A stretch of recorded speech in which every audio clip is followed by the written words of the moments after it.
Hello everyone, welcome to concept से, जहाँ पे हम पूरा अकाउंट्स बस और बस कंसेप्ट से समझेंगे। हम स्टार्ट कर रहे हैं क्लास 11 के अकाउंट्स। और यहाँ पे मैंने थोड़े स्टार्टिंग के चैप्टर्स को थोड़े स्किप करके एक बेसिक सम वीडियो बना रहा हूँ, जहाँ पे हम बेसिक्स को एक तरह से बस जनरल ओवरव्यू देके कवर करेंगे और मेन फोकस काउंटिंग इक्वेशंस पे करेंगे। ओके। मैं पहले बता देता हूँ कि मेरे पढ़ाने का तरीका थोड़ा सा नॉर्मल वे में नहीं होगा, लाइक जैसे कि अभी आप देख रहे होंगे मैंने थोड़ा स्किप कर दिया topics, but it will all sum up. So let's just start. ठीक है। तो अकाउंट्स का सबसे पहला चीज़ आपको जो समझना है वो ये है कि अकाउंट्स आया क्यों है। अकाउंट्स आया इसलिए है ताकि वो कोई कॉम्प्लेक्स चीज़ को इजी कर सके हमारे अंडरस्टैंडिंग के लिए। ओके। बट यहाँ पे दिक्कत क्या हो रही है कि जो स्टूडेंट्स हैं उनके लिए अकाउंट्स उल्टा कॉम्प्लेक्स हो रहा है, जो कि अकाउंट से मोटिव से ही जस्ट अपोजिट है। हम लोग यहाँ पे अकाउंट्स को वापस इजी करेंगे। ओके। जैसे कि मैं एग्जांपल देता हूँ एक कि अकाउंट्स आया क्यों। अभी हम लोग बेसिक आइडिया लेते हैं कि मैं एक एज ए नॉर्मल पर्सन हूँ, मेरे पास 10,000 रुपये हैं, मेरे एक दोस्त को 2,000 रुपये मेरे को देने हैं और एक दोस्त से मेरे को 500 रुपये लेने हैं। ये रहा यार, पूरा हिसाब अपने पास आता है, क्यों चाहिए अकाउंट्स, राइट। बट यहीं पे इमेजिन करिए एक बड़ा बिजनेस है, उसके पास लाखों रुपए हैं, तो सप्लायर्स हैं, कस्टमर्स हैं, वो हर चीज़ का ट्रैक कैसे रखेगा, वहाँ पे अकाउंट्स काम आता है। ओके। अकाउंट्स में जो एक चीज़ है जो आपको हमेशा अपने माइंड में रखना है, हमेशा the owner and the business are different. अगर मैं ओनर हूँ और ये बिजनेस है तो हम दोनों अलग अलग हैं। ओके। एंड हम अकाउंटिंग किसके लिए कर रहे हैं, हम लोग अकाउंटिंग बिजनेस के लिए कर रहे हैं, not for the owner. Owner and business are different in accounting perspective. Okay. And हम लोग अकाउंटिंग किसके लिए कर रहे हैं, not for the owner, for the business. ठीक है। अब ये 3 वर्ड है अकाउंट्स में जो आपको सबसे जरूरी समझना, एसेट्स, लाइबिलिटीज एंड कैपिटल, जिसपे हमारा अकाउंटिंग इक्वेशन भी बेस्ड होता है, एसेट, कैपिटल, लाइबिलिटीज। ओके। सो अब एसेट होता क्या है, इसको आराम समझते हैं कि हम लोग मान लेते हैं कि ये ओनर है। ओके। एंड ये उसका बिजनेस है। ठीक है। ओनर ने अपने बिजनेस को 500 रुपए दिए, तो बिजनेस के पास क्या हुआ, बिजनेस के पास 500 रुपए कैश आ गया। कैश, बिजनेस को क्या मिल गया, 500 रुपए कैश। बिजनेस के लिए वो क्या हो गया, एसेट। एसेट क्या होता है, जो हम हमारा हो, बेसिकली जो बिजनेस का हो वो एसेट है, जो बिजनेस यूज कर सकता है, जो बिजनेस यूज कर सकता है, जिससे बिजनेस अपना और जो उसको काम करना है वो कर सक रहा है। कोई भी चीज जो बिजनेस को हेल्प कर रही है वो उसकी एसेट है। ये 500 रुपए जो कैश मिले हैं वो बिजनेस का क्या है, एसेट। बट अब यहीं पे ओनर एंड बिजनेस अलग अलग है। तो अब जो 500 रुपए ओनर ने दिए, तो ये बिजनेस 500 रुपए ओनर को क्या करता है, वो करता है। जो बिजनेस जो है वो ओनर को क्या, वो भी तो कर रहा है। ये 500 रुपए, ये 500 रुपए ओनर ने बिजनेस को दिए हैं, बिजनेस ने खुद ने तो जनरेट नहीं किए हैं। तो जो ये 500 रुपए ये बिजनेस किसको वो कर रहा है, ओनर को। यहाँ पे 500 रुपए क्या है, ओनर का ओ है, जिसको हम लोग ओ ऑफ ओनर, जिसको हम क्या बोलते हैं, capital. Capital is basically owner का पैसा। कैपिटल का मतलब क्या होता है, कैपिटल का मतलब क्या होगा, ओनर का पैसा, दैट इज कैपिटल। और एसेट जो हमारे काम आ सके, जो हमारा हो, जो हमारा हो, हमारा मतलब किसका, बिजनेस का, क्योंकि हम किसके लिए कर रहे हैं, बिजनेस के लिए, हमारा है। तो बिजनेस के पास क्या है, बिजनेस के पास खुद का 500 रुपए कैश है और वो 500 रुपए ओनर को ओ करता है, दैट इज कैपिटल। एसेट एक बेसिक आइडिया लग गया हमें कि ठीक है, एसेट है जो हमारा है, जो बिजनेस का है, जो बिजनेस से कुछ कर सकते हैं, दैट इज एसेट। और कैपिटल क्या है, कैपिटल है जो ओनर का पैसा है। हमने ओनर के पैसे को अलग क्यों दिखा रहे हैं, क्योंकि हमने पहली स्टार्टिंग में बात किया क्या कि ओनर एंड बिजनेस अलग अलग है। ठीक है। अब यहीं पे मानते हैं कि अब एक और ओनर का फ्रेंड है। ठीक है। ये ओनर का फ्रेंड आ गया यहाँ पे और इसने बोला कि भाई मैं भी बिजनेस को दूंगा 200 रुपए, ताकि तू काम स्टार्ट कर सके। अच्छा दोस्त है यार। तो अब ओनर के फ्रेंड ने बोला मैं भी 200 रुपए दूंगा, तो अब बिजनेस के पास क्या हुआ, बिजनेस के पास 500 प्लस 200, 700 रुपए कैश हो गए। 700 रुपए कैश हो गए बिजनेस के पास। बट अब ये 500 रुपए ओनर को वो करता है और 200 रुपए ओनर के फ्रेंड को वो करता है। ये किसको ओ करता है? ओनर के फ्रेंड को। एंड ओनर के फ्रेंड को हम क्या बोल सकते हैं? Third party. ठीक है, मैं एक वर्ड इंट्रोड्यूस किया यहाँ पे, थर्ड पार्टी। अभी तक हमने दो देखे, एक बिजनेस, एक ओनर, और एक आ जाता है तीसरा थर्ड पार्टी। अगर बिजनेस कोई थर्ड पार्टी को ओ करता है, ओ थर्ड पार्टी, तो हम लोग उसको क्या बोलते हैं? लाइबिलिटी। ठीक है, उसको हम क्या बोलते हैं? लाइबिलिटी। तो एक बार के लिए मैं ये हटा देता हूँ पूरा। अभी हमने जो भी मैंने अभी बताया, मैं इसको एक बार वापस कंसाइज में एक बार वापस लिख के समझाऊंगा। ठीक है, तो एक बार वापस समझ लेते हैं। एसेट्स क्या है? जो हमारा है, जो हमारा मतलब किसका? जो बिजनेस का है, बिजनेस का है। कैपिटल मतलब ओनर का कितना पैसा है, और लायबिलिटी मतलब थर्ड पार्टी को कितना ओ करते हैं, दैट इज लायबिलिटीज। और सबसे मेन चीज, द बेस ऑफ अकाउंटिंग क्या रहेगा हमेशा, कि एसेट जो है वो हमेशा कैपिटल प्लस लायबिलिटीज के बराबर रहेगा। जैसे मैं इसका एक नॉर्मल एग्जांपल से समझने का ट्राई करते हैं अगर, कि अभी मैं कुछ लिखूंगा नहीं, आपसे बात करता हूँ कि ठीक है, मैंने बिजनेस को 500 रुपये दिए और मेरे दोस्त ने 200 रुपये दिए, तो बिजनेस के पास अभी कैश कितना हो गया? 700। बिजनेस के पास कैश हो गया 700, ओके। और कैपिटल मैंने कितना रुपये लगाया है? 500। और लाइबिलिटी कितनी है? 200। बराबर चल रहा है। अब मान लो यहाँ पे क्या हुआ, बिजनेस ने कुछ क्या किया, बिजनेस ने मान लो मार्कर बेचने का शॉप है बिजनेस, जो बिजनेस जो है वो मार्कर सेल करेगा। तो बिजनेस ने क्या किया, 200 रुपये के मार्कर खरीद लिए, 200 रुपये के मार्कर। तो अब क्या होगा, 200 रुपये का मार्कर खरीदने के बाद क्या होगा, बिजनेस का जो कैश है वो -200 हो जाएगा। तो बिजनेस का अब कैश कितना हो गया? कैश तो 500 हो गया, मगर बिजनेस का अभी भी कैपिटल जो है वो 500 है, उसकी लाइबिलिटी जो है वो 200 है। इधर तो अभी भी 700 है, इधर तो 500 हो गया, वो 200 कहाँ गया? 200 रुपये का मार्कर आ गया। मार्कर क्या है बिजनेस के लिए? वो भी तो एसेट हुआ। मार्कर क्या हुआ? वो भी तो बिजनेस के लिए एसेट हुआ। मार्कर बिजनेस का क्या है? एसेट। गुड्स। यहाँ पे एक और वर्ड इंट्रोड्यूस हो गया, गुड्स। गुड्स क्या है? कि बिजनेस जिसका स्टॉक, इन्वेंट्री, कि हम लोग ये बेचेंगे, ये हमारा गुड्स है। अगर मान लो मैं मेरी क्लॉथ की शॉप है, अगर मैं उसमें शर्ट्स, पैंट, ब्लेजर जो भी ला रहा हूँ, वो क्या है? मेरे लिए गुड्स है। So that is goods. तो अभी तक इतना समझ में आया कि ये हमेशा कहीं ना कहीं बैलेंस होता ही जाएगा। हम लोग इसमें भी बहुत सारे वर्ड समझेंगे, बहुत सारी बेसिक्स अभी हैं। अब मैं थोड़ा उनको कवर करने का ट्राई करूंगा, थोड़े वर्ड्स किसके साथ? इक्वेशन के साथ। जैसे कि मैंने अभी वर्ड्स इंट्रोड्यूस किया, गुड्स, वो किस साथ मैंने इंट्रोड्यूस किया? एक इक्वेशन के साथ। अब आपने गुड्स खरीदा है, गुड्स आपने खरीदा है। अब मैं इसमें एक ट्विस्ट लाता हूँ कि पहले गुड्स, ट्विस्ट आने से पहले एक चीज, आपने गुड्स खरीदा, हम उसको क्या बोलते हैं? Purchase, okay. एंड अब एक ट्विस्ट में ये रखते हैं कि हमने कैश में गुड्स खरीदा ही नहीं, हटाओ। हमने बोला कि यार नया नया बिजनेस है, कैश बचा के रखना है, हमने कैश में खरीदा ही नहीं गुड्स। तो अब क्या होगा यार, हमने 200 रुपये का गुड्स खरीद लिया है। तो अब यहाँ पे लेट्स इमेजिन कि हमारे पास यहाँ पे गुड्स 200 की आ गई, गुड्स 200 की आ गई। इधर तो 900 हो गया, यहाँ पे तो अभी भी 700 हो रहा है। 200 रुपये की क्या हुई? अरे यार मैंने किसी से खरीदा होगा तो मैं उसको ओ करता हूँ। अगर मैंने अपने यहाँ शॉपकीपर से मैंने मार्कर खरीदा अपने बिजनेस के लिए 200 रुपये का, और मैंने इसको पैसे नहीं दिए, मैंने इसको कैश में पेमेंट नहीं की, तो यार मैं इसको ओ कर रहा हूँ ना वो अमाउंट। और हम किसी का थर्ड पार्टी को ओ करते हैं तो हमारे लिए क्या होती है? लाइबिलिटी। तो मैं किसी और को ओ कर रहा हूँ अमाउंट, तो मेरी लाइबिलिटी भी क्या बढ़ जाएगी? मैंने 200 रुपये उसको मैं ओ कर रहा हूँ, शॉपकीपर है, मैंने उससे लिए हैं, मैं 200 रुपये ओ कर रहा हूँ, तो मेरे 200 रुपये प्लस लाइबिलिटी बढ़ जाएगी यहाँ पे। तो ये भी कितना हो गया? 900। यहाँ पे ये तो 200 रुपये बढ़े, ये क्या था हमारा? ये हमारा था क्रेडिटर। एक और वर्ड इंट्रोड्यूस होगा, क्रेडिटर। क्रेडिटर क्या होता है? जो हम normal day to day business, हमारा सप्लायर जिसको हम ओ कर रहे हैं, that is our creditor, okay.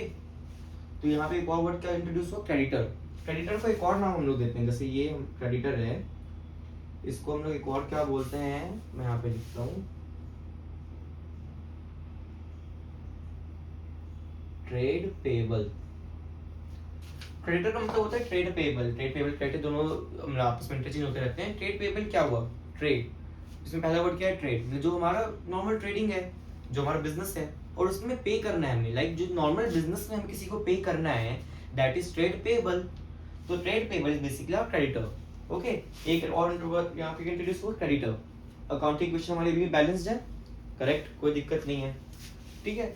Okay, सो अभी तक हमारा क्या सीन हो गया था कि इधर हमारे एसेट्स चल रहे हैं, okay, is equals to capital plus liabilities.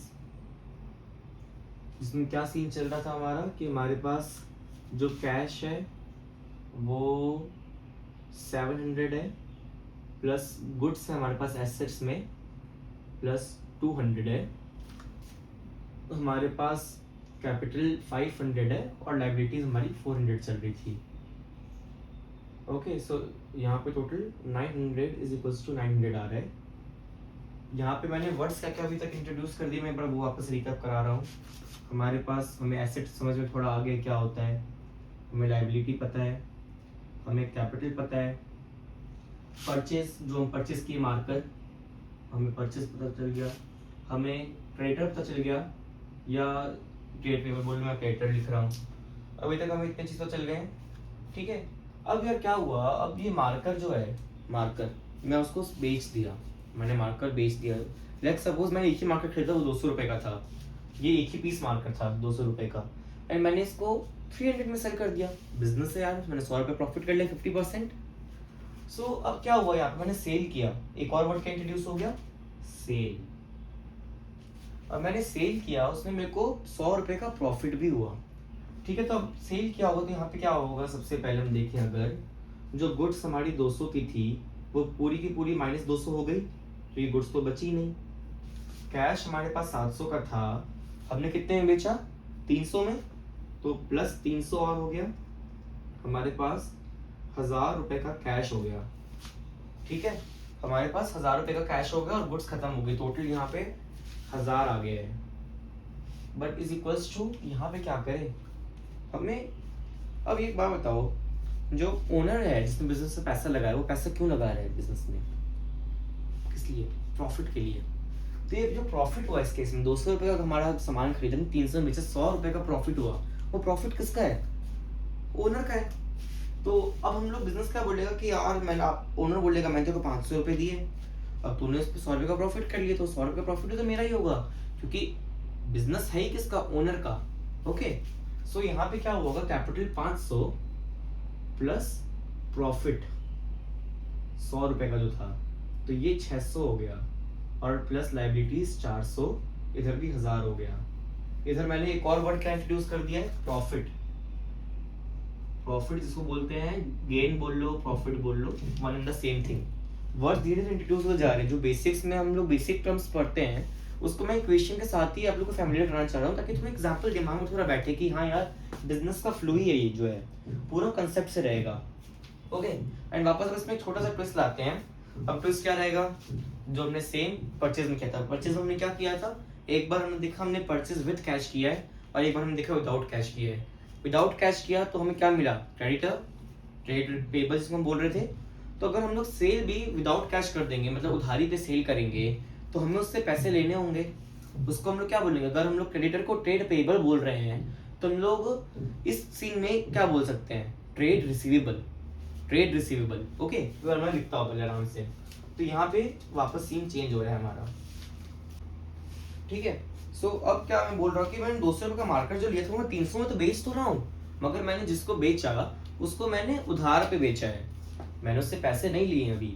तो फिर क्या होगा, मैं उससे पैसे लेने हैं, मेरे को उससे पैसे लेने हैं, मतलब कि वो मेरे लिए क्या है, एसेट है।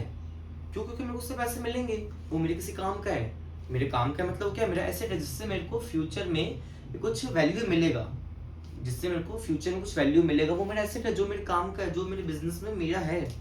वो 300 रुपये जो है वो मेरे को मिलेंगे ना, वो मेरे हैं, दैट इज क्या है, एसेट। ओके, सो यहाँ पे क्या होगा, यहाँ पे हम लोग ऐड कर देते हैं डेटर।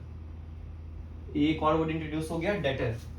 डेटर या फिर ट्रेड रिसीवेबल जो बोलना हो। ट्रेड रिसीवेबल में क्या होगा, जो नॉर्मल ट्रेड में, जो नॉर्मल ट्रेड बिजनेस में आपको रिसीव करना है, वो क्या हो गया, trade receivable. Okay, trade receivable को और क्या बोलते हैं, डेटर। एक हुआ क्रेडिटर, क्रेडिटर मतलब क्या, जिससे हमारी उधारी है, जिसको हमें पैसे देने हैं, और डेटर मतलब क्या, जिससे हमें पैसे लेने हैं। डेटर जिससे पैसे लेने हैं, क्रेडिटर जिसको पैसे देने हैं। ओके, ये हमारा एक और वर्ड क्या आ गया इंट्रोड्यूस यहाँ पे, डेटर। सो अब हम लोग डेटर से भी कितना हमें मिलना है, 300 रुपए। और हमारा यहाँ पे जो गुड्स है वो यहाँ पे माइनस, मैं नीचे लिख देता हूँ, ये यहाँ पे क्या होगा, हमारा गुड्स जो 200 का था वो पूरा का पूरा खत्म हो गया, वो 0 हो गया। जो कैश थी वो हमारी 700 की 700 आ गई, और जो डेटर था वो हमारा प्लस 300 हो गया। ये हमारा टोटल इधर 1000 आ गया वापस से। और इस साइड वापस 1000 कैसा आएगा, क्योंकि हमारे प्रॉफिट हुआ है, हमारी क्या हुआ है, प्रॉफिट। तो हमारे कैपिटल जो 500 का था उसमें प्लस 100 हो जाएगा, कैपिटल हमारा 600, liabilities as it is plus 400, ये कितना हो गया, 1000। यहाँ तक कोई डाउट? सब क्लियर? एक बार वापस यहाँ तक के बाद क्विक रिकैप दूंगा बस वर्ड्स का, और बस एक माइंड में ट्रांजैक्शन फ्लो करवाऊंगा। ये यहाँ पे क्या हो रही है, बस बेसिक मैथ्स है, प्लस माइनस। क्योंकि हम क्या समझने का ट्राई कर रहे हैं कि यार बिजनेस में जो मतलब कि कोई चीज़ कभी गायब नहीं हो सकती ना कहीं से। अगर यहाँ पे हमेशा एसेट जो है वो किसके बराबर हो सकता है, कैपिटल प्लस लाइबिलिटीज के बराबर हो सकता है। हमें बस ये आइडेंटिफाई करना है कि एसेट क्या है, लाइबिलिटी क्या है, कैपिटल क्या है। ओके, सबसे पहले लाइबिलिटी क्या है। लाइबिलिटी जो हम किसी थर्ड पार्टी को ओ कर रहे हैं, लाइबिलिटी जो हम किसी थर्ड पार्टी को ओ कर रहे हैं, तो ओके। एंड कैपिटल क्या, वो जो ओनर का है, क्योंकि आपको बिजनेस में पैसा कौन देगा, तो बिजनेस में आप किसको दे सकते हो पैसे, किससे आपको पैसे मिल सकते हैं, तो थर्ड पार्टी नहीं तो ओनर। तो दोनों हमारे क्या आ गए, थर्ड पार्टी को हम बोल दिए लाइबिलिटीज और ओनर को हम बोल दिए कैपिटल। यहाँ तक सब क्लियर? फिर हमारा आता है एसेट्स। एसेट्स क्या है, जो बिजनेस का है, जो प्रॉफिट। एसेट हम बोलते हैं यार ये एसेट है, जैसे कि अगर लेट्स सपोज स्कूल में आप पढ़ रहे हो, स्कूल के लिए एसेट्स क्या है उनकी, bench, desk, table, chair, football, cricket kits, वो सब उनके एसेट है। ओके, कंप्यूटर लैब्स में कंप्यूटर्स हुए, साइंस लैब्स में जो भी एक्सपेरिमेंट के जो भी सामान हुए, वो सारे स्कूल के लिए क्या एसेट्स हैं, क्योंकि वो उनको काम आ रहे हो, कहीं वैल्यू ऐड कर रहे हो उसके लिए।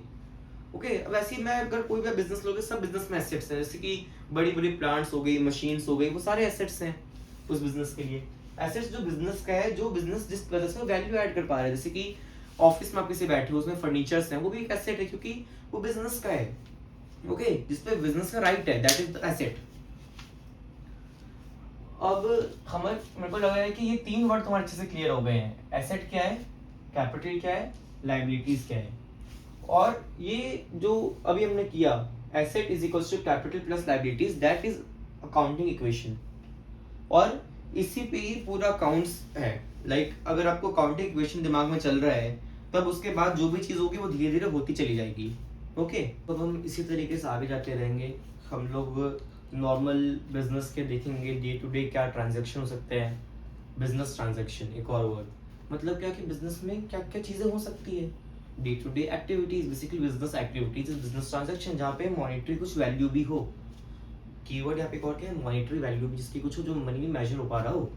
बिजनेस की एक्टिविटी जो मनी में डील हो रही हो, जो मनी में मेजर हो पा रही हो, दैट इज बिजनेस ट्रांजैक्शन। तो हम लोग अब अलग अलग तरह के बिजनेस ट्रांजैक्शन देखेंगे, उसकी इफेक्ट देखेंगे। क्योंकि अगर बस मैं आपको बस टर्म्स इंट्रोड्यूस करते चले जाता, कि बस अभी मैं आपको अगर 5-6 टर्म्स बता दूं और बस आप लोग बोल दूं कि अच्छा ये ऐसे होगा ऐसे होगा, सो वो इतना इम्पैक्ट क्रिएट नहीं करेगा। जबकि हम क्वेश्चन में अगर देखेंगे अच्छा इसका इम्पैक्ट इस साइड दिख रहा है, तो उधर क्या इसका सब इफेक्ट क्या है, तो हमें वो देखना होगा। आपको समझना होगा कि जो अकाउंट्स है वो डबल एंट्री, आपकी बुक पे भी लिखा होगा डबल एंट्री। डबल एंट्री क्योंकि हमेशा बोलते हैं ना कॉज और इफेक्ट होता है एक चीज का, वही अकाउंट्स है। अकाउंट्स में अगर एक इफेक्ट दिस साइड है इक्वेशन के, तो दूसरा इफेक्ट इस साइड होगा। अगर एक अकाउंट्स के जो इफेक्ट आ रहा है किसी बिजनेस ट्रांजैक्शन का, वो अगर कहीं पे आ रहा है, यहाँ पे अगर मान लो एसेट्स पे आ रहा है, is equals to capital plus liability, तो अगर एक इफेक्ट यहाँ आ रहा है, तो दूसरा इफेक्ट कहीं ना कहीं आएगा ही आएगा, बीट एनीवेयर, कहीं ना कहीं उसका दूसरा इफेक्ट आएगा। दैट इज क्या, 2 बार इफेक्ट आया, इसलिए हम क्या बोलते हैं, डबल एंट्री। आपने भी जितने थोड़े बहुत ही छोटे छोटे इक्वेशंस देखे होंगे, उसमें भी 2 इफेक्ट आ रहे थे। अब भले ही वो दोनों इफेक्ट क्या बहुत बार होता है कि एसेट साइड ही आ रहे हैं, कि हमने एसेट साइड आपके इम्पैक्ट कब आ सकता है, कि हमने जब मान लो वो मार्केट खरीदा था, हमने जब कैश में खरीदा था, तब क्या हुआ कि हमारा कैश 200 रुपए से कम हुआ और एसेट में गुड्स 200 रुपए से बढ़ गए। हमारे इस तरफ कोई चेंज नहीं आया था उस इक्वेशन में, बट एसेट्स में चेंज आ गया था। सो डबल एंट्री का ये मतलब हो गया हमारा। ओके, सो हम ऐसी और अकाउंटिंग क्वेश्चन ही देखेंगे जिसमें हम एक एक अच्छे अच्छे ट्रांजेक्शन देखेंगे और उसका रीजन समझेंगे, ठीक है ये ऐसा हो रहा है तो क्यों हो रहा है। यहाँ पे हमारा मेन क्या है ग्रास्प करना कि कंसेप्ट क्या है, किसी के पीछे कंसेप्ट क्या आ रहा है। ओके, आप लोग फुल फ्लैश क्वेश्चन तभी कर पाओगे जब आप उसके छोटे छोटे पार्ट जो है वो क्लियर कर पा रहे हैं। हम लोग अब थोड़े लेवल अप करते हैं थोड़ी सी, और जहाँ पे हमें नए वर्ड्स मिले, नए नए बिजनेस ट्रांजेक्शन्स के बारे में पता चले, उस पर फोकस करेंगे। ओके, सो यहाँ पे हम एक और इसमें एक नई चीज़ देखेंगे, एक हम लोग क्वेश्चन वहाँ पे देखते हैं। सो लेट्स सपोज कि मैं दक्ष, मैंने एक बिजनेस स्टार्ट किया, मैंने बिजनेस को 50,000 रुपीज़ कैश दिया। तो बिजनेस के पास क्या आ गया, कैश आ गया 50,000, और कैपिटल भी कितनी हो गई 50,000 प्लस लायबिलिटी 0 है, मैच हो गया इक्वेशन। ओके, उसके बाद क्या हुआ कि जो बिजनेस है उसने गुड्स परचेज किए, उसका मान लो कि मार्कर ही मानते इजी, उसने मार्कर परचेज किए कितने के 10,000 के। ओके, और 10,000 के उसने मार्कर परचेज किए वो भी इन कैश परचेज किए। सो अब यहाँ पे मार्कर परचेज हो गए तो यहाँ पे हम गुड्स लिख देते हैं। तो अब इस इक्वेशन अब क्या हो जाएगा कि यहाँ पे देखें, अगर कैश जो हमारा 50K था उसमें से 10,000 माइनस हो जाएगा, कैश हमारे पास 40K बच गया, गुड्स हमारे पास प्लस 10,000 की आ गई 10K, और ये एज इट इज रहा 50K प्लस 0। अभी तक कोई बिजनेस नया ट्रांजेक्शन वो देखे नहीं है, वही नॉर्मल परचेज किए क्या बाई कैश। ओके, सो अब मानते हैं कि यार मैं मार्कर बेच रहा हूँ, मेरी स्टेशनरी शॉप है, बट मैं चाहता हूँ कि मेरे शॉप पे जो कस्टमर्स हैं उनके बैठने के लिए चेयर्स भी हो, फर्नीचर भी हो।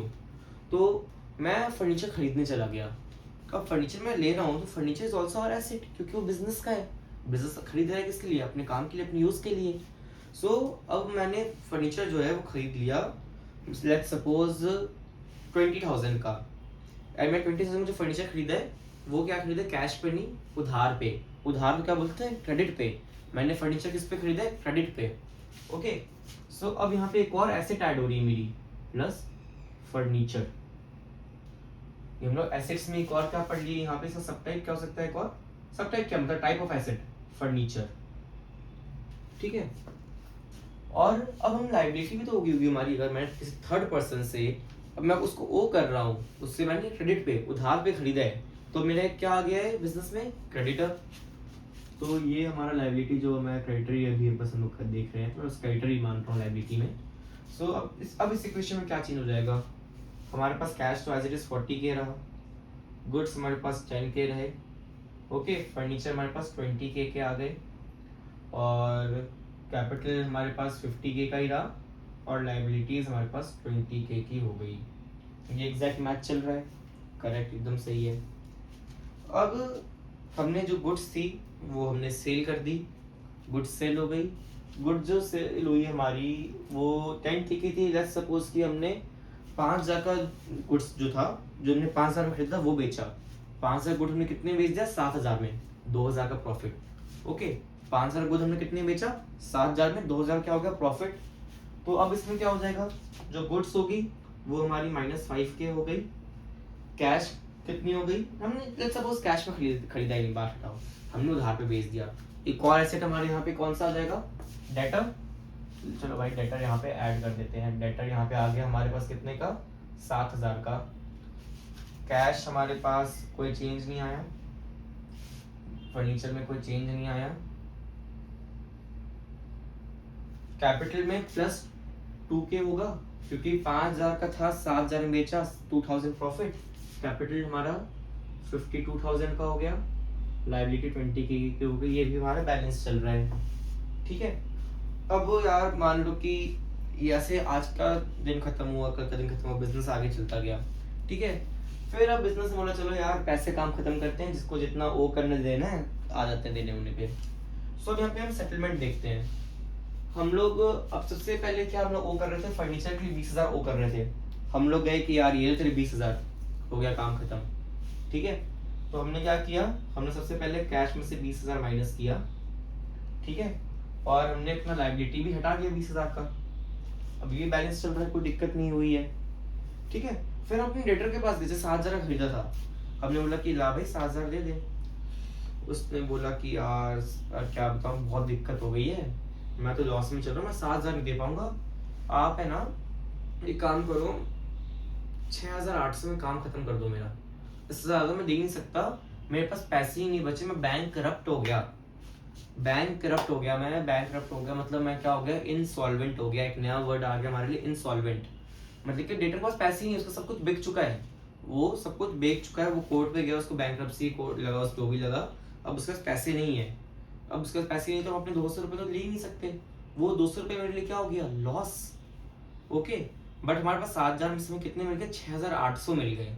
ओके, अब मेरी बात समझना, यहाँ पे क्या होगा, अच्छे से बात समझना, हमें 6,800 मिल गए, तो मैं इसको प्लस कर देता हूँ 6.8 के, हमारे पास कैश आ गया 6,800, मगर डेटर हमारा पूरा चला गया, डेटर जो है वो पूरा 7,000 का चला गया, 200 रुपये का हमें क्या हो गया, लॉस। वो लॉस क्या था, इस टाइप के लॉस को क्या बोलते हैं, जो हमारा डेटर था और अब वो खराब हो गया, डेटर खराब हो गया, बैड डेट्स। हमने दो नए वर्ड इंट्रोड्यूस किए, दो कौन से नए वर्ड इंट्रोड्यूस हो गए हमारे साथ, एक इंसॉल्वेंट, और इंसॉल्वेंट जब भी होगा तो क्या उससे जनरेट होगा, हमारा बैड डेट। वो क्या है, बैड डेट हमारा क्या है, लॉस। ओके, सो अभी हमारे साथ क्या हो गया, हमारे साथ बैड डेट हो गया, हमारा लॉस हो गया। अब एक बात बताओ, जो ओनर है वो बिजनेस कर रहा है, तो ओनर को उससे क्या चाहिए, प्रॉफिट, मगर बिजनेस में लॉस होगा तो वो भी किसका है, ओनर का। लॉस कितने को, 200 रुपए का, तो हम लोग ओनर की कैपिटल में से -200 रुपीज भी तो करेंगे। ओके, अकाउंटिंग इक्वेशन वापस बैलेंस आउट हो गई। इसमें हमने इस ट्रांजेक्शन में हमने क्या देखा नया, हमने देखा फर्नीचर देखा, हमने क्रेडिटर का पे आउट्स भी देखा, डेटर का रिसीवेबल भी देखा, साथ में हमने बैड डेट भी कवर किया कि ठीक है बैड डेट होते हैं तो ऐसा इसका रीजन क्या होता है। मैं बैड डेट एक बार वापस समझाता हूँ। ओके, सो हम एक बार बैड डेट वापस समझते हैं। सो हुआ क्या कि हमारे पास डेटर था 7,000 का, जो बोला कि मैं 6,800 मैक्स दे सकता हूँ, मैं बैंकरप्ट हो गया, मैं बैंकरप्ट हो गया, मैं इंसॉल्वेंट हो गया। हमने बोला ठीक है, हम भी क्या कर सकते हैं, सच्चे में ये बंदा इंसॉल्वेंट हो गया है। हमने बोला ठीक है, हम कैश को प्लस 6,800 कर देते, क्योंकि कैश से 6,800 तो मिल गया ना यार ये।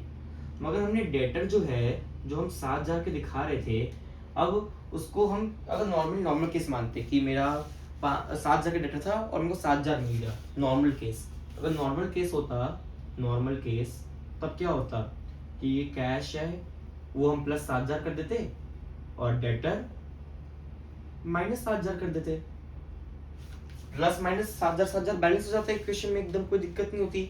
बट यहाँ पे क्या हुआ, हमें कैश 6,800 ही मिल रहा है, मगर हमें डेटर पूरा 7,000 माइनस करना होगा, क्यों, क्योंकि डेटर तो अब बचा ही नहीं, डेटर के पास पैसे ही नहीं है देने को, वो हमारा एसेट ही नहीं रहा। हम लोग को 6,800 मिले, 200 रुपये बाकी, हम लोग 200 रुपये एसेट क्यों नहीं दिखा सकते, क्योंकि एसेट क्या होता है, एसेट होता है जो हमारी काम की चीज हो। अब वो 200 रुपये हमारी काम की चीज ही नहीं, क्योंकि हमें मिल ही नहीं सकती, तो वो हमारे एसेट पे भी नहीं दिख सकती। इतनी समझ में आ रही है, ये बात थोड़ा फास्ट चलो वापस समझाता हूँ। ओके, एसेट क्या होता है, जो चीज से हमें फ्यूचर में कुछ बेनिफिट हो, जो हमारे काम की हो, जो हमारे वैल्यू ऐड कर रहा हो, कुछ भी जो बिजनेस में काम आ रहा हो। ओके, हमने डेटर 7,000 लिखा, क्योंकि क्यों, हमें उससे कुछ मिलेगा, हमें उससे 7,000 वैल्यू मिलेगा, मगर वो 6,800 वैल्यू दे पाएगा और अब 200 रुपये कभी नहीं देगा, तो 200 रुपये क्या हो गया, हमारा एसेट नहीं रहा ना, इसलिए डेटर को पूरा 7,000 से माइनस करना पड़ रहा है, क्योंकि वो हमारे लिए एसेट ही नहीं बचा है। ओके, सो हमने डेटर क्या किया, पूरा 7,000 माइनस किया, और कैश हमें कितना में 6,800, तो 200 रुपये का यहाँ पे क्या आ गया है, यहाँ पे 200 रुपये का लॉस हो गया, हमें यहाँ पे 200 रुपये का लॉस हो गया।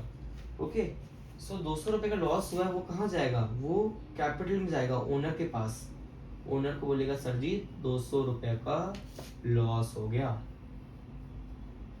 ये रहा 200 रुपये का लॉस। और यहाँ पे हमने बैड डेट सीखा, बैड डेट बहुत हैवी रहता है, बैड डेट हमने अभी बहुत इजी में देखा भी, हो सकता है बैड डेट से ऊपर से गया, कोई बात नहीं, हम लोग बैड डेट वापस देखेंगे। ये बस एक ट्रांजेक्शन मेरे को दिखाने का मन था, कराने का मन था कि ठीक है यार, कुछ भी होगा, कुछ भी हो जाए, इक्वेशन बैलेंस आउट करेगी करेगी।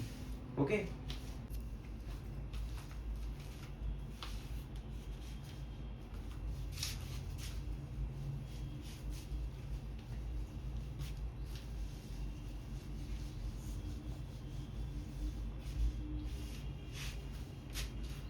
ओके, सो अब हम अलग अलग तरह के और बिजनेस ट्रांजेक्शन देखेंगे, न्यू बिजनेस ट्रांजेक्शन, जिसमें हम लोग न्यू वर्ड्स से भी इंट्रोड्यूस होंगे, अंडरस्टैंडिंग और इंक्रीज होगी। तो जितने भी हम नए तरीके के ला सकते थे उस तरह के ट्रांजेक्शन्स का मैंने एक एग्जांपल लिया है और उसको मैं डिस्कस करते हुए समझाऊंगा। ओके, तो सबसे पहले जो हम समझना चाह रहे हैं वो है कैश डिस्काउंट।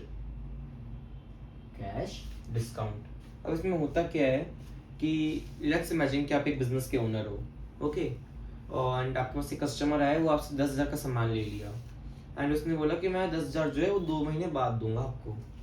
तो यार आपने बोला कि 2 महीने बाद, 2 महीने तक 10,000 मेरे टक जाएंगे, अगर मेरे को कैश को और नीड हुआ तो मैं कहाँ से लाऊंगा।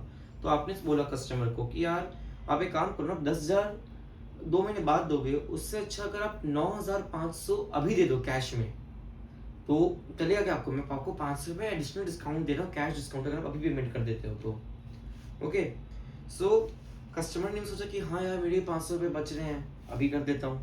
तो उसने 9,500 पे किए 10,000 की जगह। इधर बिजनेस वाले का भी प्रॉफिट हुआ कि उसको अभी पैसे मिल गए, कस्टमर का भी बेनिफिट हो गया, दैट इज कैश डिस्काउंट। यही चीज जो सेल में हमारे की, वही सेम चीज परचेज में भी हो सकती है कि हमने अपने सप्लायर से माल खरीदा और उसने सेम ये हम पे इम्पोज कर दिया कि अगर आप अभी पेमेंट करोगे तो आपको थोड़ा सस्ते में दे देंगे हम। वो क्या होता है? कैश डिस्काउंट होता है। और उसका अकाउंटिंग में क्या हो सकता है मैं बताता हूँ कि मान लो आपने सेल किया, ठीक है, आपने सेल किया पूरे 200 का गुड, कितने में? 300 में। आपको डेटर बढ़ गया आपका 300 का, आपने 200 का 300 में बेचा तो प्रॉफिट कितने का हुआ? 100 का, ठीक है। मगर आपने यहाँ पे क्या दे दिया? Cash discount. आपने कैश डिस्काउंट दे तो क्या हुआ? आपको 300 रुपए लेने थे, आपको कितने मिले? कैश 250 रुपए मिला। डेटर पूरे 300 के गए, गुड्स में कुछ चेंज नहीं आया, और यहाँ पे आपका लॉस हुआ 50 रुपए का।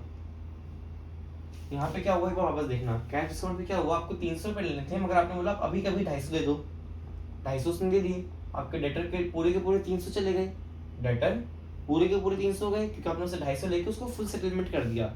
अभी कभी फुल एंड फाइनल सेटलमेंट हो गया उसका 300 रुपए का 250 में। तो 50 रुपए जो आपने डिस्काउंट दिया है, ये डिस्काउंट जो दिया है वो आपके लिए क्या है? एक्सपेंस। जो एक्सपेंस है उसको हम प्रॉफिट से माइनस करते हैं, इसलिए हम डायरेक्टली कैपिटल में माइनस कर दिए।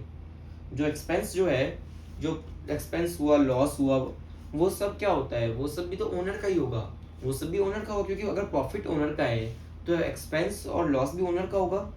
अगर हम बोले जो भी इनकम होगा बिजनेस का, जो भी प्रॉफिट है, लॉस है, वो ओनर का है, तो जो एक्सपेंस और लॉस है वो भी ओनर का है। तो यहाँ पे जो 50 रुपए का जो बिजनेस का एक्सपेंस हुआ है, वो ओनर का एक्सपेंस, वो ओनर का से माइनस हुआ यहाँ पे, तो यहाँ पे -50 हो गया, अकाउंटिंग इक्वेशन वापस बैलेंस हो गई। अब सेम चीज अगर हम परचेज के केस में देखते हैं, ठीक है, हमने परचेज किया गुड्स 300 रुपए का, ठीक है, हमारे क्रेडिटर बढ़ गए 300 रुपए के, बट हमें वापस यहाँ पे मिला कैश डिस्काउंट। हमने गुड्स खरीदे 300 के, हमने गुड्स खरीदे 300 के, हमने क्रेडिटर भी बढ़ाया 300 का, और हमें अब मिल रहा है कैश डिस्काउंट। क्या कि भाई आपको 50 रुपीज डिस्काउंट है तो इमीडिएट पेमेंट कर दो। हमने बोला ठीक है, तो हमने क्या किया, लायबिलिटीज में से पूरा का पूरा 300 हट गया, मगर हमने कितना पैसे दिए होंगे कैश? जो हमारा कैश जो है वो हमने 250 रुपये ही दिया। हमारा 300 का लाइबिलिटी मिटाने के लिए हमने बस 250 का कैश दिया। हमारा 50 रुपए का क्या हुआ यहाँ पे? प्रॉफिट। हमने 50 रुपए का प्रॉफिट ही, क्योंकि हमने 300 का माल खरीदा और हमने उसको कितने रुपए दे रहे हैं? 250 रुपए दे रहे हैं। तो हमारा यहाँ पे प्रॉफिट हुआ, तो प्रॉफिट क्या होगा?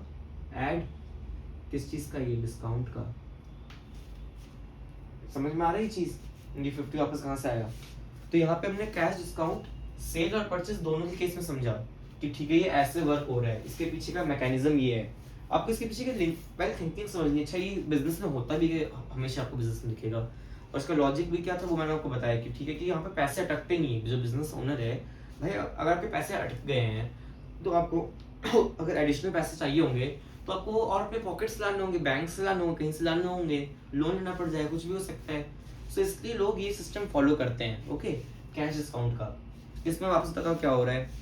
हमने सेल किया तो हमने 200 रुपये गुड्स 300 रुपये में बेचा। हमने क्या किया, गुड्स में से 200 रुपये माइनस किए, डेटर में 300 रुपये ऐड कर दिए, क्योंकि हमें डेटर से 300 रुपये मिलेंगे और 100 रुपये का प्रॉफिट हुआ सेल पे प्लस 100। मगर कैश डिस्काउंट दिया, हमने क्या बोला कि सर आपने ना हमें 50 रुपये कैश डिस्काउंट दूंगा तो आप इमीडिएट पेमेंट कर दोगे। तो और उसने क्या किया, डेटर ने 50 रुपए डिस्काउंट के लिए इमीडिएट पेमेंट कर दिया। तो डेटर हमारा 300 का था, वो पूरा का पूरा 300 से खत्म हो जाएगा। क्यों? क्योंकि अब उसके लिए कोई ऑब्लिगेशन नहीं, हम तो बोल रहे हैं फुल एंड फाइनल सेटलमेंट हो गई आपकी।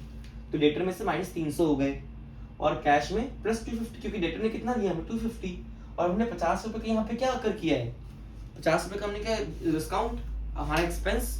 सो 50 रुपए जो हमारा एक्सपेंस था वो हमने अपने कैपिटल से माइनस कर दिया डिस्काउंट का, ये सेल के केस में।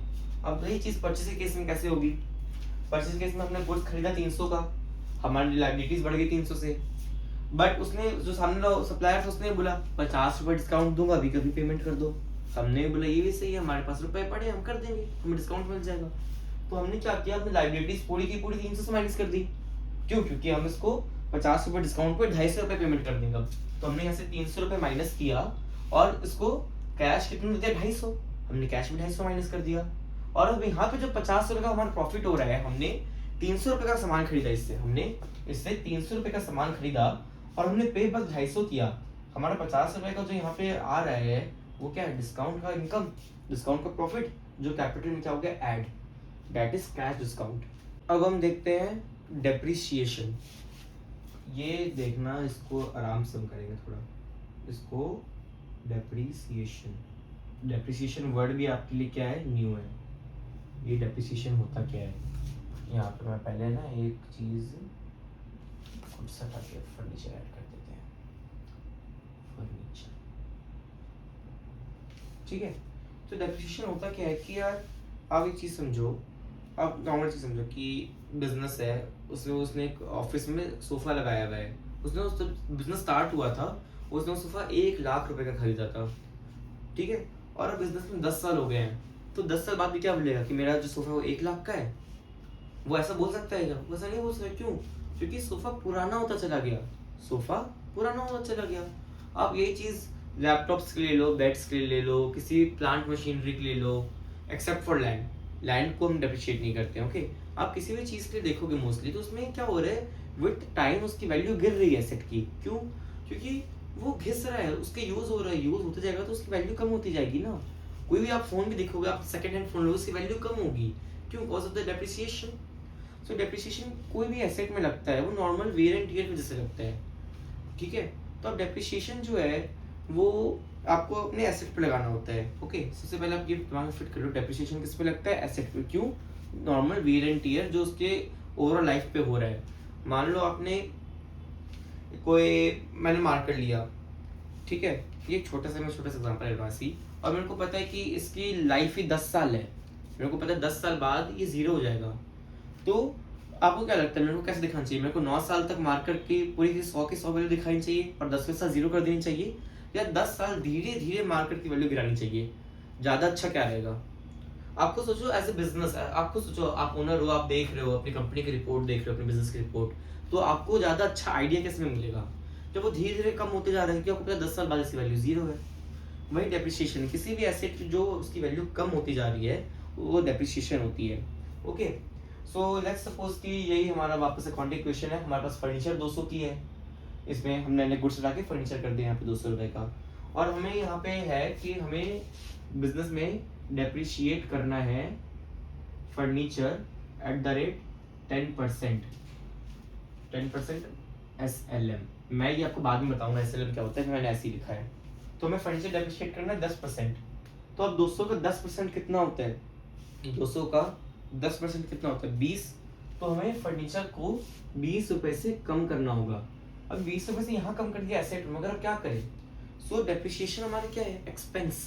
डेप्रिसिएशन हमारे क्या है बिजनेस में, एक्सपेंस। तो अब एक्सपेंस जो है वो मैंने आपको अभी पहले बताया था, क्या होता है, वो कैपिटल से माइनस कर देते हैं। क्यों? प्रॉफिट तो अगर ओनर का है तो एक्सपेंस भी किसका है, अगर हमें नेट इफेक्ट देना है तो वो ओनर में जाएगा। तो हमने यहाँ पे कैपिटल में भी -20 कर दिया।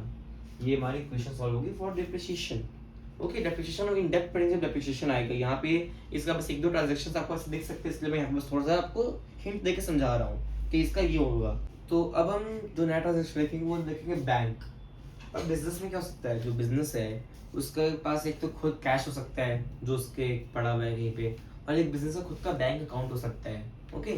सो अब हम बैंक में देखते हैं कैसे एंट्री होगी। लेट्स सपोज कि आपने बिजनेस स्टार्ट किया एंड आपने ओनर ने आपको कैश दिया बिजनेस को 1 लाख, एंड बिजनेस ने उस 1 लाख में से 50,000 बैंक में डाल दिया। ओके, सो सपोज यहाँ पे अपने पास 1 लाख तो नहीं, 500 रुपये हैं। सो हमने मान लीजिए कि 200 रुपीज़ बैंक में डाल दिए। तो बैंक जो हमारा बैंक जो 200 रुपये हैं वो हमारे लिए सबसे पहले क्या है, एसेट है, कैपिटल या फिर लाइबिलिटीज है। जो बैंक में हमारे पास 200 रुपये है वो हमारे लिए क्या होंगे, एसेट होंगे। तो हमने एसेट में बैंक का कॉलम ऐड कर लिया। ठीक है, हमने बैंक में कितने रुपये डाल दिए, 200 रुपये। सो 200 रुपये यहाँ प्लस हो गए और कैश से 200 रुपये माइनस हो गई, इक्वेशन मैच हो गई है। आपको इतना समझ में आया? अब मेरे पास बैंक में 200 रुपये थे। अब मेरे को एक मन किया कि यार 200 रुपये ज़्यादा लग रहे हैं, बैंक में 50 रुपये कैश ले लेता हूँ। तो मैंने क्या किया, बैंक से विड्रॉ कर लिया कैश। मैंने क्या किया, मैंने बैंक से पैसा निकाला और कैश में डाल दिया। तो लेट्स सपोज की डिपॉजिट की एंट्री थी। अगर हमें विड्रॉ करना हो बैंक से तो विड्रॉ करेंगे तब क्या होगा, कैश हमारा बढ़ जाएगा और बैंक वापस कम हो जाएगा। इसमें कोई डाउट? ओके, अब ये सबसे क्रूशियल चीज़ है, मतलब कि ये मैंने जो लिखा है ना, इसमें सब कंफ्यूज करते हैं। मैं भी बहुत कंफ्यूज किया था इस पे मेरे भी सारे दोस्त बहुत कंफ्यूज करते थे, हम सभी दूसरे को समझाते थे। सो इस पर ज़्यादा एक्स्ट्रा फोकस रखिएगा, मैं इसको एकदम धीरे धीरे आराम से पढ़ाऊँगा।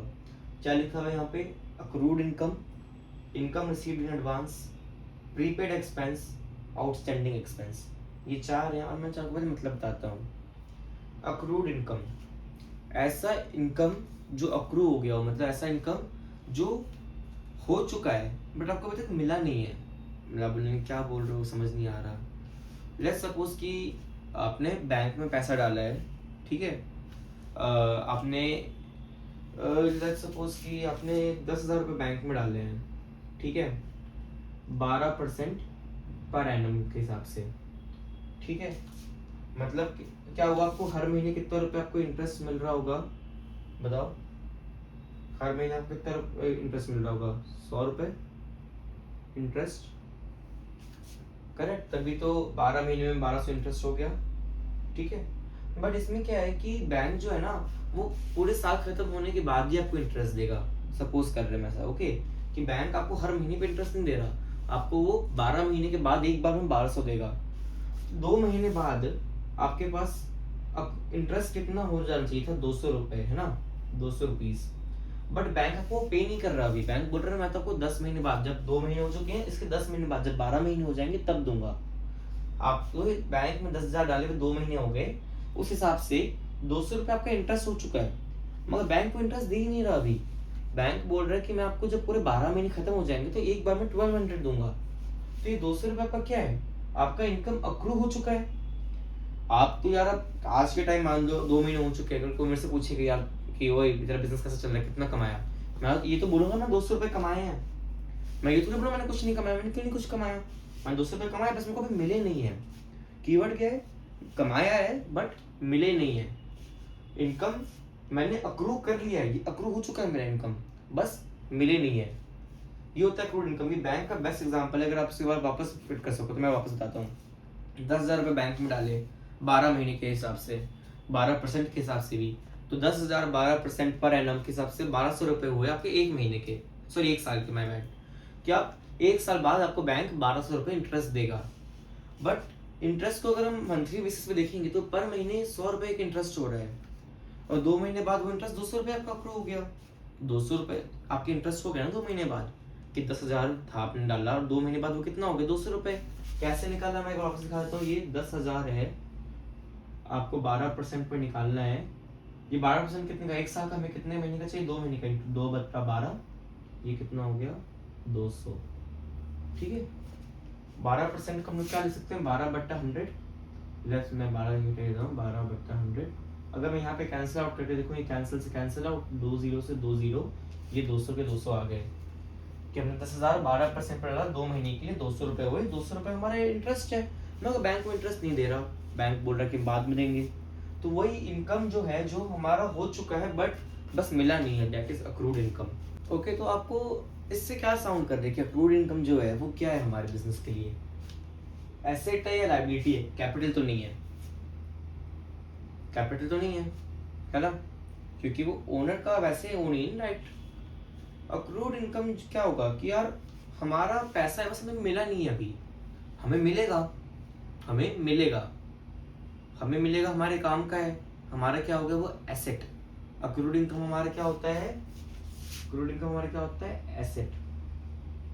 क्यों? क्योंकि वो इनकम है हमारा है, बस वही मिला नहीं, उससे मिल जाएगा ना, करेक्ट। एंड नेक्स्ट अब हम आते हैं इनकम रिसीव्ड इन एडवांस, कि ऐसा इनकम जो आपका अक्रू नहीं हुआ है, ऐसा इनकम जो का अक्रू नहीं हुआ है मगर आपको मिल गया है? ये क्या बोल रहे हो? मतलब कि ऐसा चीज, ऐसा बिजनेस, ऐसा मतलब जो बिजनेस है उसने अभी तक कस्टमर को दिया नहीं है कुछ भी, उसका अभी तक इनकम जनरेट नहीं, बट कस्टमर ने उसको पैसे दे दिए उस चीज के। ठीक है, क्या साउंड कर रहा है, इतना जी सा साउंड कर रहा है। अक्रूड इनकम विषय समझ में आता है, हाँ इनकम अक्रू हो गया है बस पैसे नहीं मिले हैं। तो उसका जस्ट उल्टा ही है कि इनकम अक्रू नहीं हुआ है बट पैसे मिल रहे हैं। एग्जाम्पल क्या ले सकते हैं इसका? चलो एग्जाम्पल ये लेते हैं कि जैसे प्री बुकिंग्स हुई, ओके, कि लेट्स से कि एक शो है, या फिर नहीं शो नहीं, ट्यूशन क्लास लेते हैं बेस्ट आपके लिए, कि एक ट्यूशन क्लास है, ठीक है, जो अप्रैल से स्टार्ट होगा, ठीक है, बट मार्च में एक बच्चे ने ना 20,000 टीचर को पे कर दिए हैं अप्रैल क्लास के, ओके। जो स्टूडेंट है उसने मार्च में ही अप्रैल क्लासेस के पे किए हुए 20,000। तो अब ये क्या हो रहा है, जो अप्रैल का भी स्टार्ट ही नहीं हुआ है, टीचर ने अभी तक पढ़ाया भी नहीं है, तो सर्विस भी अभी तक टीचर ने दी नहीं है, तो ये इनकम अभी तक अक्रू नहीं हुआ है, ये इनकम अब तक हुआ ही नहीं है, मगर उसके पैसे मिल गए हैं। तो ये कैसे साउंड कर रहा है कि मान लो आज, मान लो ऐसा ना हो कि उन टीचर जो सर जी हैं वो पढ़ाना बंद कर दे, तो 20,000 जो है वो बच्चा वापस मांगेगा नहीं मांगेगा? ऑफ कोर्स मांगेगा। क्यों? क्योंकि सर ने तो अब तक पढ़ाया ही नहीं था, इनकम अक्रू हुआ ही नहीं, तो बस पैसे दिए हुए थे। तो ये आपको क्या साउंड कर रहा है कि क्या हो जाएगी ये बिजनेस के लिए, सर के लिए क्या है ये 20,000 लाइबिलिटी? क्यों? क्योंकि अब इसके लिए एक ऑब्लिगेशन है, उनको पढ़ाना पड़ेगा, उनको उनकी जो सर्विस है अप्रैल मंथ की वो देनी पड़ेगी। वो क्या हो गया, 20,000 क्या हो गया आपकी लाइबिलिटी। ये समझ में रीजन समझ, क्योंकि आपको अगर आप नहीं दोगे, अगर आप सर्विस नहीं दोगे अपनी, तो आपको पैसे वापस करने होंगे। ये एकदम लाइबिलिटी से साउंड नहीं कर रहा। आप खुद को, आप खुद सोचो एक बार खुद, कोई ऐसे कंफ्यूजन मतलब, पर डायरेक्टली सोचो कि यार तुम खुद लो कि तुमने अपनी टीचर को 1 महीने एडवांस का पेमेंट कर दिया, और अगर वो टीचर अब पढ़ाएगा नहीं तो मुझसे पैसे ले लोगे ना, वापस ले लोगे। तो उस टीचर के पर्सपेक्टिव से सोचो, उस टीचर के लिए जो तुमने 1 महीने एडवांस में दिया वो क्या है, लाइबिलिटी, क्योंकि उसको उसके लिए पढ़ाना पड़ेगा, तुम्हें ऑब्लिगेशन बन गया है। अगर नहीं पढ़ाएगा तो क्या होगा, पैसे वापस करने पड़ जाएंगे। तो ये क्या होगा, इनकम अभी उसकी हुई भी नहीं था, अक्रू नहीं हुई थी, बट फिर भी उसको मिल गई, तो ये क्या हो जाएगी उस टीचर के लिए, लाइबिलिटी। ठीक है, अब हम देखते हैं प्रीपेड एक्सपेंस। प्रीपेड एक्सपेंस बस, अब इन जैसे ये दोनों इनकम के थे, अब दोनों हम लोग एक्सपेंस के देख रहे हैं। प्रीपेड एक्सपेंस क्या हुआ, ऐसा एक्सपेंस जो आपने पहले से ही पे कर दिया है, ऐसा एक्सपेंस जो आपने पहले से ही पे कर दिया है, ठीक है। जो एक्सपेंस का, जैसे कि लेट्स सपोज कि इंश्योरेंस है, ओके, बस एग्जांपल कि ये मैं हटा देता हूँ एक बार, कि इंश्योरेंस है हमारा 1,200 रुपए साल का, ओके। जो इंश्योरेंस है वो हमारा 1,200 रुपीज ईयरली है, ठीक है। और आपने इसका एक बार में पेमेंट कर दिया, एक बार पेमेंट को क्या बोलते हैं, लमसम पेमेंट, ठीक है, आपने लमसम पेमेंट कर दिया। और अब क्या हुआ कि ये क्या हुआ, अब 1 महीने 2 महीना खत्म हो गया, ठीक है, या अभी अगर आप 2 महीने भी छोड़, अगर आप अभी भी इसका देखोगे तो लेट्स सपोज कि हर महीने के साथ 100 रुपए हुए, तो 100 रुपए ही अभी का एक्सपेंस हुआ ना। 1,100 रुपए क्या है, फ्यूचर का एक्सपेंस। 1,100 रुपए क्या है, फ्यूचर का एक्सपेंस, जिसका अभी पेमेंट कर दिए। तो मतलब ये क्या हो गया, अब इंश्योरेंस वाले के लिए क्या हो गया, ऑब्लिगेशन। आपके लिए क्या है अभी 1,100, आपको बाकी 11 महीने के पैसे देने हैं क्या, नहीं देने। क्यों? क्योंकि आपने इसी महीने पूरे साल का पैसा दे दिया। तो ये जो आपने पैसा दिया, जो 1,100 दिया आपने एडिशनल, वो अब आपके लिए क्या है, एसेट। क्यों? क्योंकि अब इस पे आपको 12 महीने, बाकी के 11 महीने कुछ देना नहीं पड़ेगा। आपने एक बार में जो रुपए दिया उसी से आपके पूरे 12 महीने का काम हो गया, है ना। तो आपके लिए ये क्या हो गया, ये जो अमाउंट आपने जो दे दिया है इंश्योरेंस वाले को, वो अब आपके लिए क्या है, एसेट, क्योंकि आपको उसमें सर्विस मिलेगी। आपने 100 रुपए का एक्सपेंस दिखाओगे, मगर आपके 1,100 रुपए का ये क्या होगा, एसेट, जो धीरे धीरे क्या हो जाएगा, एक्सपेंस में कन्वर्ट होता जाएगा। वो बात की है। मगर अभी प्रीपेड एक्सपेंस क्या हुआ, ऐसा एक्सपेंस जो आपने पहले से ही पे कर दिया है, ये 1100 है, ये आपने पहले से पे कर दिया और ये आपके लिए क्या बन गया, एसेट। ओके, अब आते हैं आउटस्टैंडिंग एक्सपेंस। ठीक है, आउटस्टैंडिंग एक्सपेंस हम कैसे समझे कि लेट्स सपोज कि मैं बिजनेस थोड़ा बड़ा हो गया, मैंने एक एम्प्लॉय हायर कर लिया और उस एम्प्लॉय की जो सैलरी थी वो 1000 रुपीज़ अ मंथ थी। मंथ एंड हो गया, एम्प्लॉय आया सैलरी के लिए, अभी पैसे नहीं, मैं तेरे को सैलरी 10 दिन बाद दूंगा। तो जो 1000 उसकी सैलरी थी वो क्या है, मेरे लिए एक्सपेंस है ना, बट मैंने इस एक्सपेंस का पेमेंट ही नहीं किया, मैंने एक्सपेंस ओवरड्यू कर दिया, मैंने एक्सपेंस का पेमेंट नहीं किया। आउटस्टैंडिंग एक्सपेंस, मुझे 1000 रुपये मेरे को देने थे, तो मैंने दिए नहीं है, तो इसका मतलब क्या मैं दूंगा नहीं, मेरे को देने पड़ेंगे, मेरे ऑब्लिगेशन है। तो ये मेरे लिए क्या है, लाइबिलिटी। मेरे को सैलरी जो है 1000 रुपये वो मेरे को देनी होगी, जो मेरी सैलरी 1000 रुपये वो मेरे को देनी होगी, तो वो मेरे लिए क्या हो जाएगी, लाइबिलिटी। ओके, अब हम इन चारों के ऊपर देखते हैं अकाउंटिंग इक्वेशन कैसे सॉल्व हो सकती है। ठीक है, सबसे पहले अक्रूड इनकम में हम वही अपना बैंक इंटरेस्ट वाला जो था, सॉरी, कि 200 रुपये हमारे अक्रू हो गए हैं बट वही मिले नहीं है, that is accrued income, but मिले नहीं है। तो अब यहाँ पे क्या होगा, अक्रूड इनकम हमारा क्या है, एसेट, तो हम यहाँ पे लिख देंगे प्लस अक्रूड इनकम कितना, 200, और यहाँ 200 रुपये हमारा क्या हुआ, इनकम हुआ है, तो कैपिटल में क्या हो जाएगा, प्लस 200। ये देखो सीधे सीधे चीज हो गई, अक्रूड इनकम में हमने यहाँ क्या किया, हमने यहाँ 200 रुपये प्लस कर दिया अपने एसेट साइज में, और कैपिटल में भी प्लस 200 कर दिया, क्योंकि ये हमारी इनकम है, करेक्ट। अब लायबिलिटी में इनकम हमें एडवांस में रिसीव हो गई। अब वही बात है, कस्टमर ने हमें क्या 10,000 का सामान हमने बेचा था बट 12,000 मिल गए। आप ये सपोज कर लो कि हमने 10,000 का सामान बेचा, कस्टमर ने 12,000 दी, बोल के 2,000 एडवांस है। या फिर आपको जो मैंने एग्जांपल दिया था ट्यूशन टीचर वाला, कि ट्यूशन टीचर को लेट्स सपोज उनके अगले महीने की फीस थी 20,000, वो दे दी है। ठीक है, तो क्या हुआ, उस बच्चे ने फीस दे दी होगी, मतलब सर को 20,000 क्या मिल गया, कैश। तो सर का यहाँ पे 20,000 क्या बढ़ गया होगा, कैश। बट उस 20,000 के लिए क्या हुआ होगा, यहाँ पे क्या हुआ होगा, यहाँ पे क्या हुआ होगा, लाइबिलिटी आ गई होगी, किस नाम से, वही income received in advance, income received in advance के नाम से। ठीक है, हम इनकम रिसीव्ड इन एडवांस को एक और क्या बोलते हैं, अनअर्न्ड इनकम, अनअर्न्ड इनकम। ठीक है, यहाँ पे 20,000 उसको कैश मिले, तो उसको यहाँ पे 20,000 की क्या दिखानी पड़ी, लाइबिलिटी। 20,000 यहाँ पे कैश मिला, तो यहाँ पे 20,000 की क्या दिखानी पड़ी, liability, that is unearned income. ठीक है, हम ये ऊपर दोनों देख लीजिए अकाउंटिंग इक्वेशन में क्या आ रहा है, मैं वापस बताता हूँ। अक्रूड इनकम, इनकम आपका अक्रू हो गया, मतलब आपका वो इनकम क्या है, एसेट है, आपको मिलेगा, तो आपने यहाँ पे अक्रूड इनकम दिखा दी 200 रुपये। अब इनकम है तो आपका कहाँ जाएगा, कैपिटल में 200 रुपये बढ़ जाएगा इस साइड, क्योंकि इनकम हो गई है आपकी बिजनेस की। ओके, अब unearned income, income received in advance, same thing, कि आपको ट्यूशन टीचर को पैसे मिल गए 20,000, ट्यूशन टीचर के कैश तो 20,000 आ गया, मगर अब उस 20,000 के लिए उनके वो क्या आगे, वो लाइबिलिटी, वो 20,000 उनकी, क्योंकि वो उसके लिए उनको एक परफॉर्मेंस देनी पड़ेगी, एक ऑब्लिगेशन देना पड़ेगा। तो 20,000 कहाँ हमने यहाँ पे दिखा दिया, यहाँ पे एक नया कॉलम पे ऐड कर दिया। ओके, अब हम चलते हैं बाकी दो की तरफ। अब हम देखते हैं प्रीपेड एक्सपेंस, कि हमने इंश्योरेंस जो है वो अभी का हमने 100 रुपये दिया, और नहीं, हमने 1,200 रुपये दिया है, हमने 1,200 रुपीज़ इंश्योरेंस के दिए, बट फॉर 12 मंथ्स। तो हमने जब 1,200 रुपीज़ दिए होंगे इंश्योरेंस के लिए, तो हमारे, यार मैंने कैश 500 लिया हुआ है, एक सेकेंड, थोड़ा इधर एक प्लस कर दिया, 1000 प्लस कर देते हैं, यहाँ पे भी 1000 प्लस कर देते हैं मैच करने के लिए। ओके, सो लेट्स सपोज कि हमने इंश्योरेंस जब पे किया होगा तो कितना पे किया होगा, 1,200। ओके, बट हमने 1,200 पे किया इंश्योरेंस, बट हमें इस मंथ का हमारा ऑब्लिगेशन कितना था, 100 रुपीज़। तो बाकी के 1,100 क्या है, वो मेरे फ्यूचर के लिए है, जो मेरे को फ्यूचर में बेनिफिट देंगे। एसेट वही तो होते हैं जो हमें कहीं ना कहीं से हेल्प करें, जो हमें बेनिफिट दे। तो हम यहाँ पे कॉलम ऐड करेंगे प्रीपेड एक्सपेंस का। प्रीपेड एक्सपेंस में हम लोग यहाँ पे क्या किए, प्लस 1,100। ओके, बट अभी भी 100 रुपये डिफरेंस है। 100 रुपये क्या है, वो 100 रुपये इस करंट महीने का इंश्योरेंस एक्सपेंस है। अब इस करंट महीने का एक्सपेंस है, तो ये कहाँ जाएगा, एक्सपेंस कहाँ जाएगा, कैपिटल से माइनस हो जाएगा, कैपिटल से माइनस हो जाएगा एक्सपेंस। इतना क्लियर हो रहा है पहले, कि आपने इंश्योरेंस जो है वो 1,200 रुपये दिया है, तो कैश से 1,200 रुपये कम हो जाएंगे आपके।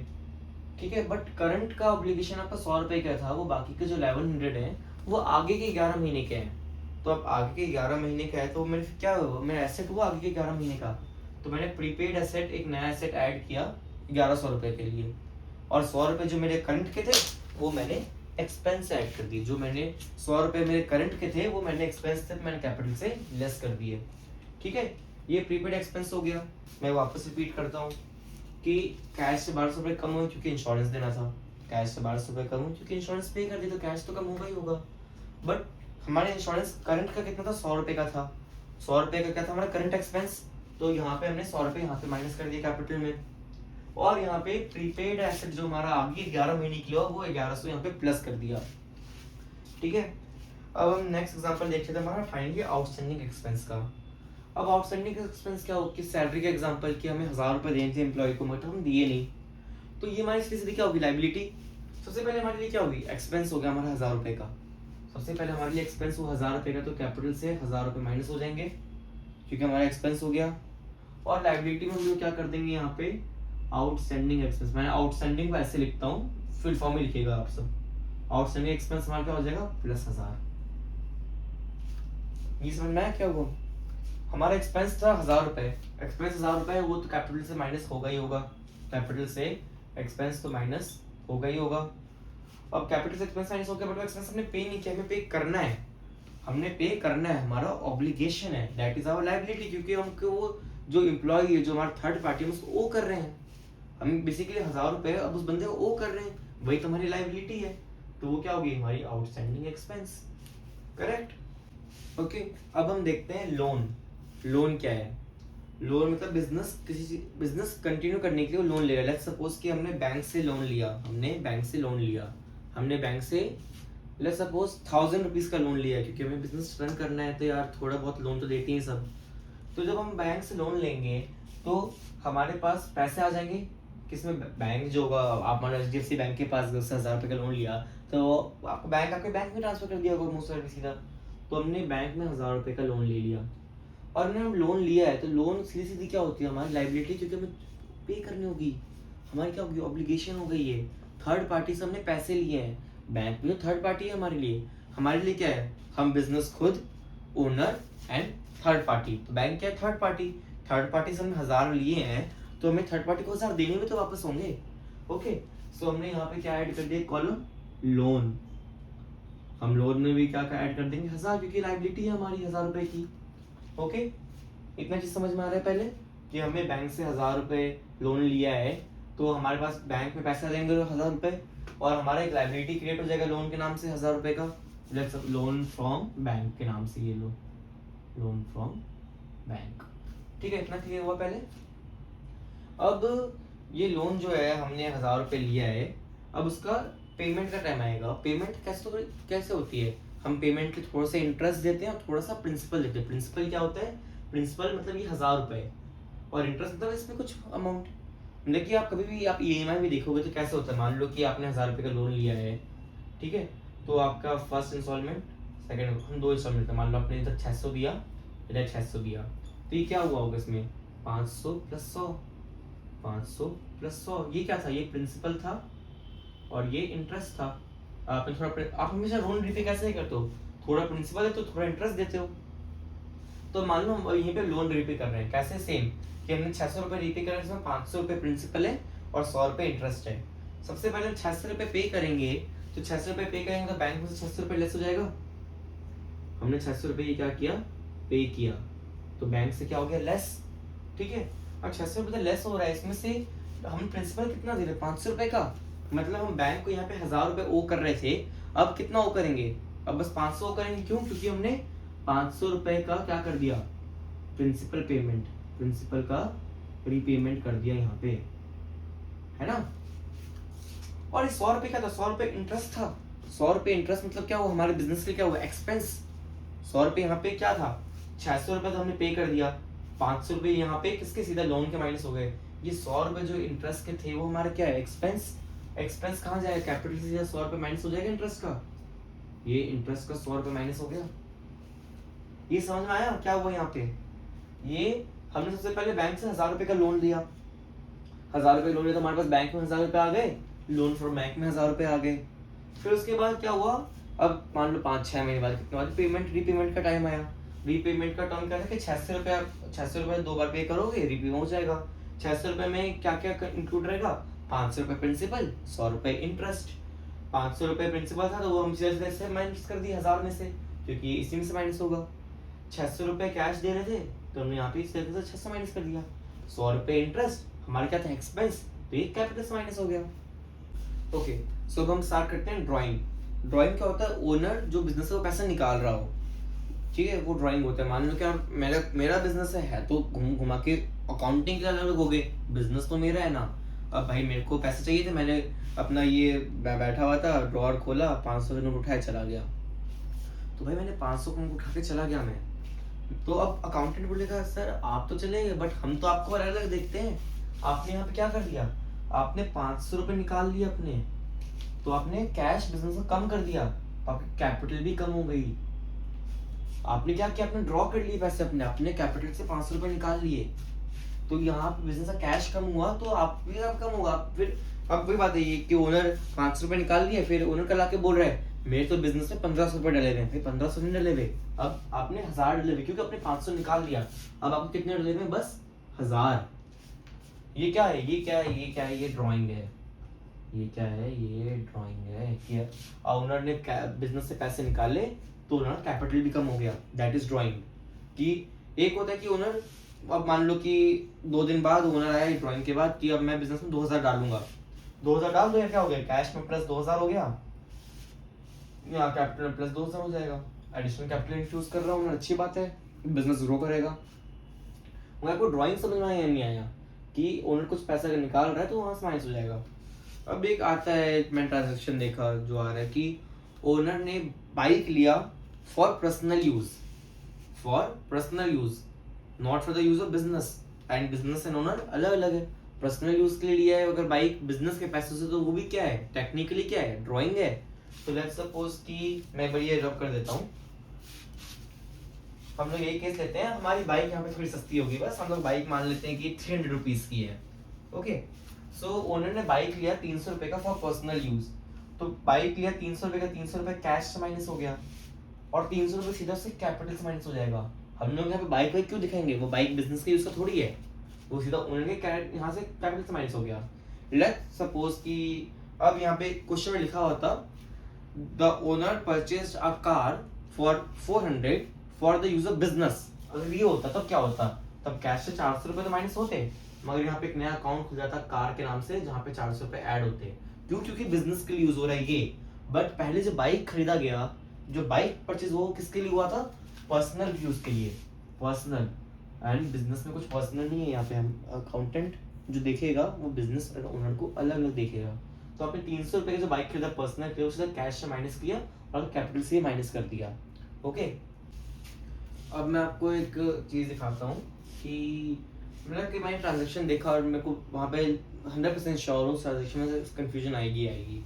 वहाँ पे क्या है कि मान लीजिए आपका बिजनेस है कि आप रियल एस्टेट के बिजनेस में हो, आपको इनकम जो है वो आपकी रेंट है, सोर्स ऑफ इनकम। तो लेट्स सपोज कि आपको रेंट मिला 500 रुपये, आपको रेंट 500 मिला तो क्या होगा, मान लीजिए बैंक में मिला 500 रुपये ऐड हो गए, ठीक है, और ये कैपिटल 500 रुपये ऐड हो गए, रेंट इनकम है आपकी, ठीक है। और आप समझेंगे कि एक चीज होती है, वो होती है सिक्योरिटी डिपॉजिट, ठीक है।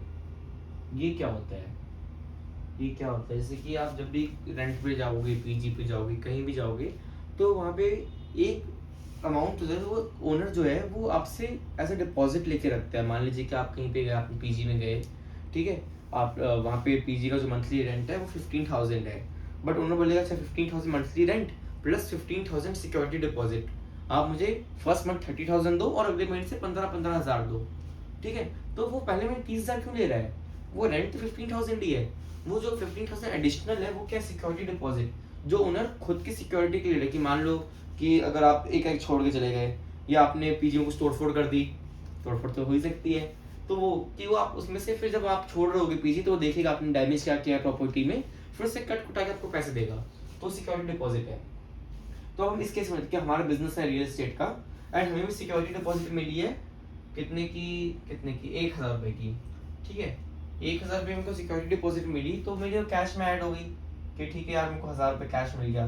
बट सिक्योरिटी डिपॉजिट जो है वो मेरा थोड़ी है, वो तो मैंने अपने प्रोटेक्शन के लिए है। बट अगर आज के बाद मान लो कि जो टेनेंट है, जो हमें रेंट दे रहा है, जो वहाँ पे रह रहा है, वो बोल दे कि मैं छोड़ के जा रहा हूँ, हमने हर चीज़ देखा कि सब चीज़ सही है, तो मेरे को तो उसकी सिक्योरिटी डिपॉजिट जो 1,000 रुपये मिली वो तो वापस करनी पड़ेगी ना। सिक्योरिटी डिपॉजिट मेरी थोड़ी है। सिक्योरिटी डिपॉजिट पे क्या आ जाएगा, मेरा ऑब्लिगेशन है इस पे, मेरा ऑब्लिगेशन कि मेरे को ये देना होगा। ये किसके लिए है, ये थर्ड पार्टी का है, ये थर्ड पार्टी, क्योंकि वो पैसा तो उसका ही, वो तो मैं बस अपने सिक्योरिटी के लिए लिया हुआ हूँ, बस विदहोल्ड किया हुआ हूँ उसका पैसा। तो वो भी क्या हमारी लाइबिलिटी, यहाँ पे हम क्या दिखा देंगे, सिक्योरिटी डिपॉजिट। सिक्योरिटी डिपॉजिट कितने का, 1,000। इक्वेशन मैच, ये समझ में आया क्या वो यहाँ पे।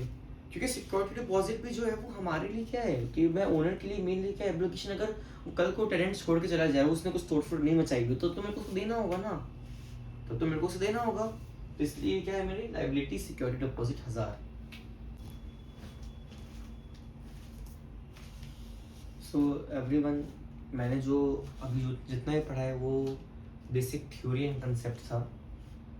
मैं अभी सेकंड पार्ट वीडियो पे लेके आऊँगा जिसमें हम 3-4 क्वेश्चन सॉल्व करेंगे कि क्योंकि ये कंसेप्ट थे सारे कि ठीक है ऐसा हो रहा है तो दिख रहा है, मैं समझ में आ रहा है कि मूवमेंट कहाँ हो रही है। बट अब हम इसी चीज़ को क्वेश्चन में देखेंगे, क्वेश्चन वो चीज़ कैसे प्रेजेंट कर रही है, उसमें आपको प्रॉपर सॉल्व नहीं करवाऊंगा, उसमें आपको रीजनिंग दूंगा बस।